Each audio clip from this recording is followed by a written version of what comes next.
Amen. Je vous invite à prendre la parole de Dieu avec moi et tourner à l'Évangile selon Jean, chapitre 15.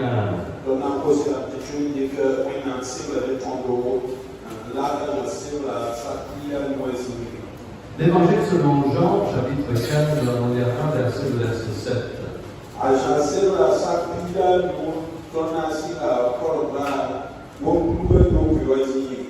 Si vous demeurez en moi et que mes paroles demeurent en vous, vous demanderez tout ce que vous voudrez et vous l'obtiendrez.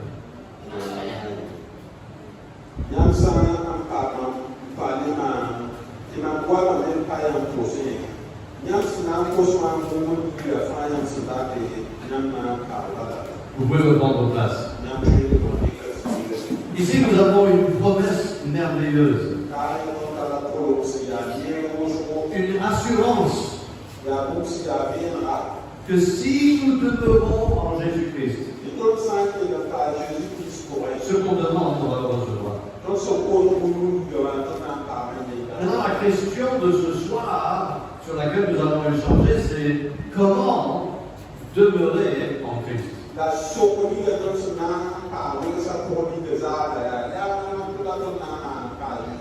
Qu'est-ce que ça veut dire de demeurer en Christ? Le secret pour avoir les prières exaucées, c'est dans la parole de Jésus.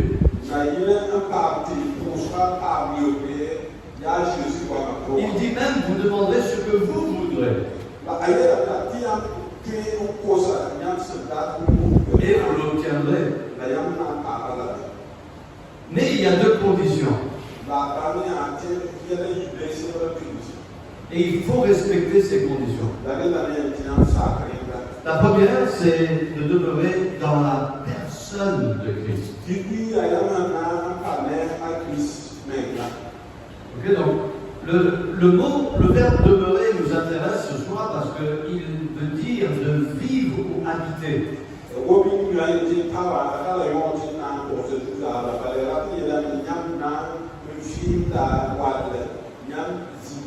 Il donne l'idée de rester. Pendant que les autres viennent visiter et puis repartent, nous on vient et on demeure, on reste.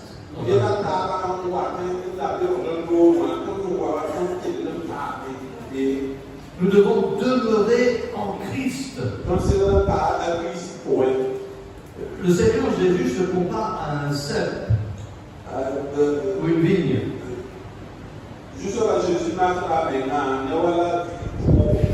Et ses disciples sont comparés à des sarments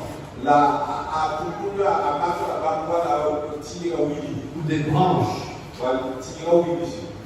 Pour que la branche puisse porter du fruit, elle doit demeurer dans la vigne. Elle doit être attachée à la plante.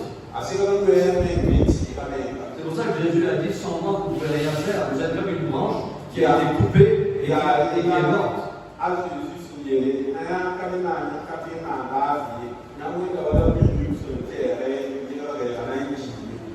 Si nous allons avoir les prières exaucées, cela ne se fera que si nous demeurons en Christ.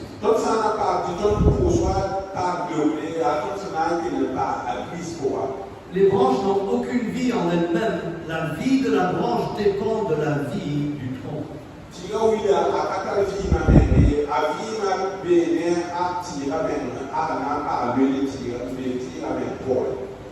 Ainsi, de demeurer en Christ signifie de renoncer à vivre indépendamment.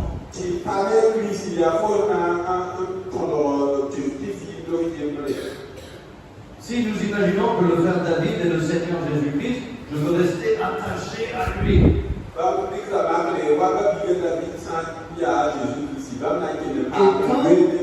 tant que je demeure en lui, mais des fois on est distrait par d'autres programmes. Et on dit, Seigneur, une minute. Je reviens. Et on continue à prier, les problèmes continuent. pas exaucé. Parce qu'on s'est détaché de la vigne qui donne la vie à l'abondance. Et donc Jésus nous invite à demeurer, à rester en lui.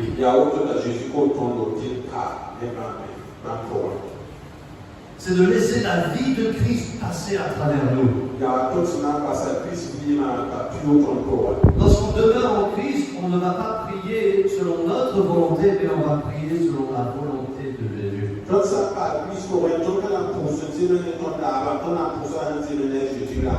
Lorsqu'on demeure attaché à la vigne, on est en train de recevoir plein de bénédictions. Et lorsqu'on est en train de trouver cette nouvelle vie abondante en Christ, on n'a plus de désir pour les choses du monde.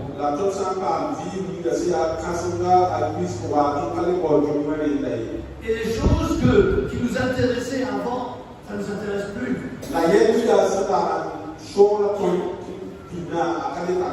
Parce qu'on a goûté que le Seigneur est délicieux. Et on n'est plus intéressé dans les plaisirs et ce que le monde a à offrir.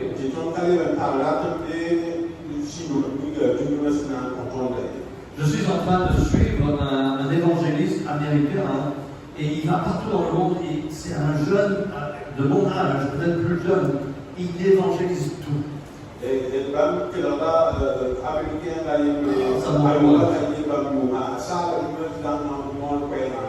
n'a aucune peur. Les gens l'insultent et lui il dit Dieu vous aime. Des fois même il se fait bousculer.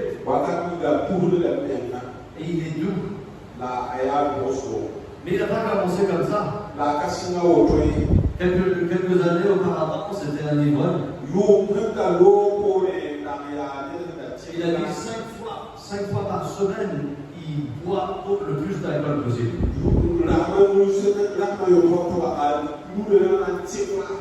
Il fumait tout ce qui se fume. Il s'amusait avec les filles le plus possible. Il vivait la débauche. Mais il a rencontré Jésus. Et Jésus a révolutionné sa vie. Et aujourd'hui, il a abandonné cette chose. Pourquoi? Qu'est-ce qui s'est passé? Une simple chose. Il demeure en Christ. Il ne peut pas arrêter de parler de Jésus. Même si les gens se moquent de lui. Même s'il l'insulte. Il aime Jésus. Il a trouvé une nouvelle vie en Jésus. Et les choses du monde ne l'intéressent plus. Et Dieu veut faire cela dans notre vie. Mais il faut être en Christ. Galates chapitre 2, verset 20. Je suis crucifié avec Christ. Et si je vis, ce n'est plus moi. Mais c'est Christ qui vit en moi.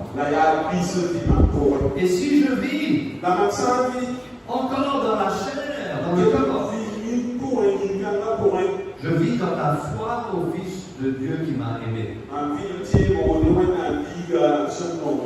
et qui s'est donné lui-même pour moi. Si Jésus a sacrifié sa vie, comme nous l'avons entendu dans le temps de prière, il a versé son précieux sang. Est-ce que nous pouvons sacrifier certaines choses dans notre vie pour sa gloire? L'apôtre Paul l'a déclaré aux Galates.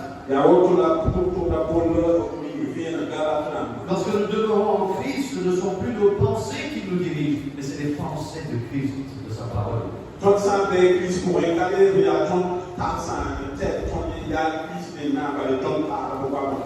Nous ne prions plus nos prières, mais nous prions les prières de Jésus.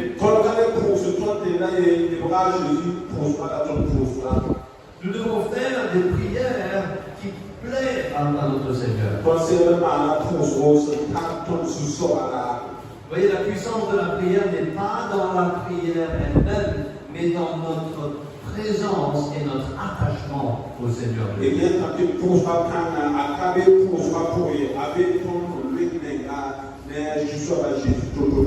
Nous ne nous reposons plus sur nous-mêmes, sur notre force, ou sur nos amis, ou sur notre famille.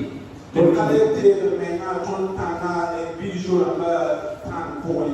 nous nous reposons, nous confions dans notre consolateur. Si nous allons demeurer en Christ, nous devons d'abord accepter Jésus-Christ comme sauveur.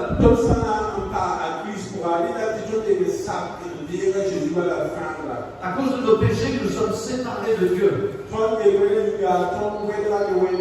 Mais Dieu nous aime, il a pris le jugement de nos péchés sur la croix, sur lui-même, et il nous tend la main pour qu'on puisse le recevoir comme notre sauveur.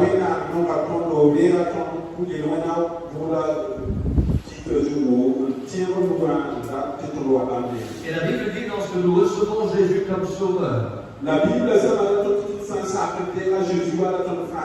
Dieu ne nous voit plus nous-mêmes indépendants. Mais maintenant, il nous voit en Christ. Et ça, c'est une position. Une position éternelle. Tous nos péchés ont été effacés. Et maintenant, nous sommes dans la famille de Dieu. Et donc ça, c'est la nouvelle naissance. Mais maintenant que nous sommes dans la famille de Dieu, il faut rester dans l'obéissance. Rester dans l'harmonie. Rester proche du bon berger. Nous sommes totalement séparés de Dieu, mais en Christ, nous sommes greffés dans la famille de Dieu.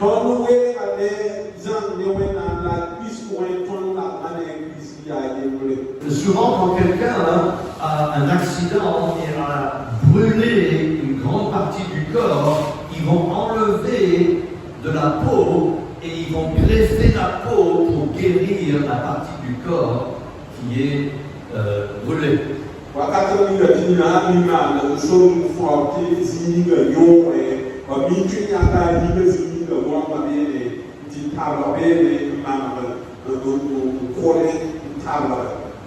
Maintenant, la médecine est tellement avancée qu'on peut, si quelqu'un est aveugle, on peut prendre les yeux de quelqu'un qui vient de décéder et mettre sur l'aveugle et l'aveugle peut voir.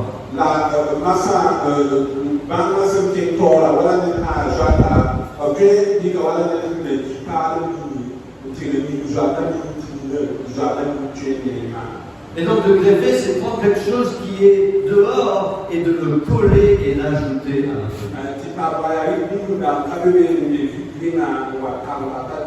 Et nous étions dehors, nous étions morts, mais Dieu nous a ajoutés à Jésus-Christ.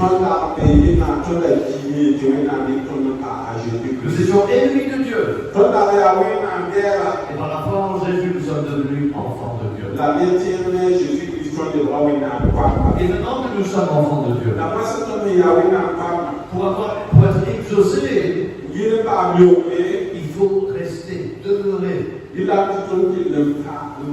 ça ne parle pas du salut, mais ça parle de l'harmonie et de la sanctification.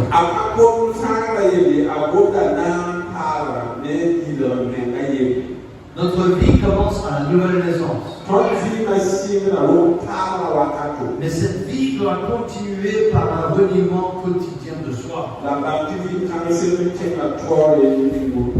de laisser la vie de Christ vivre à travers nous. Donc la foi qu'on a eue en Jésus pour nous sauver de nos péchés, c'est la même foi qu'on doit continuer à avoir en lui pour vivre pour sa gloire.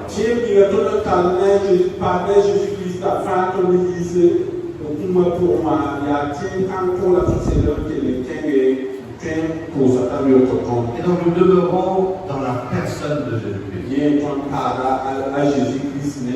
Mais deuxièmement, il faut demeurer dans sa parole. C'est la deuxième condition.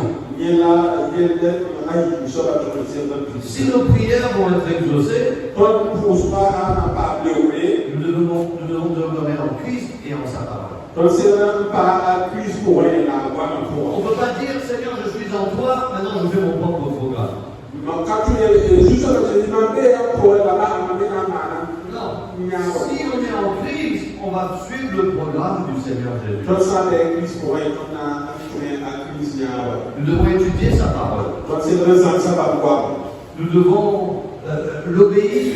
Nous devons la laisser nous transformer. Il faut la mémoriser. Méditer dessus. Les laisser nous former dans tous les domaines de notre vie.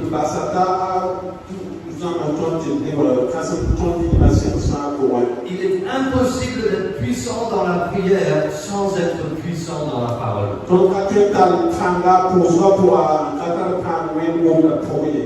ne pouvons pas dire que nous marchons avec Christ et nous ne marchons pas dans sa parole. Lorsque les paroles de Christ demeurent en nous, ces paroles donneront vie à notre prière. Nous allons pouvoir connaître la volonté de Dieu dans la parole et prier selon sa volonté.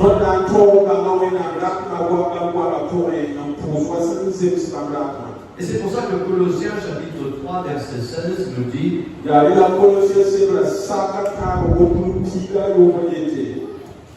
que la parole de Christ habite abondamment en vous, en toute sagesse. C'est-à-dire, on ne doit pas juste avoir la parole de Dieu mémorisée et pouvoir dire voici ce que la parole de Dieu dit.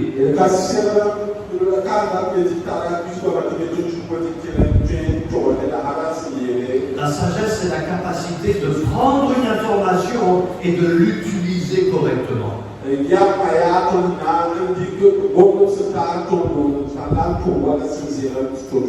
Donc on va prendre la parole de Dieu et l'utiliser correctement.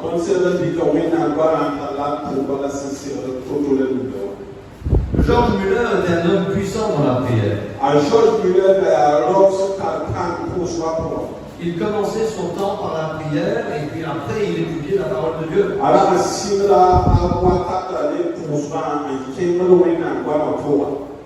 Et ses prières étaient bonnes, mais lorsqu'il a trouvé la solution, il a commencé à étudier la parole de Dieu avant de prier. Maintenant, ses prières étaient basées plus sur la parole de Dieu.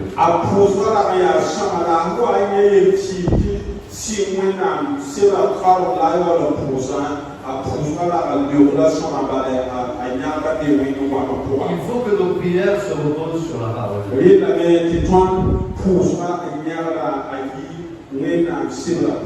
La Bible est l'outil que l'Esprit de Dieu utilise pour accomplir son œuvre.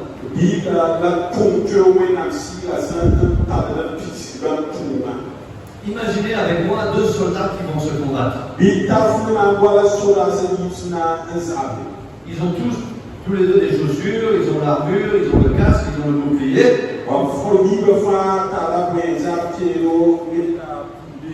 Ils ont toutes les armes défensives. Mais imaginez qu'il y en a un seul qui a une arme offensive. Il y en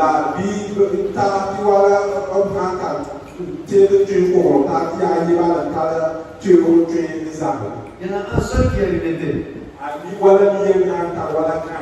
C'est qui va gagner? Celui qui a l'épée, n'est-ce pas? L'autre n'a pas d'épée. Il peut se défendre, mais il ne peut pas attaquer. Et dans tout l'équipement que Dieu nous a donné, il nous a donné une épée. On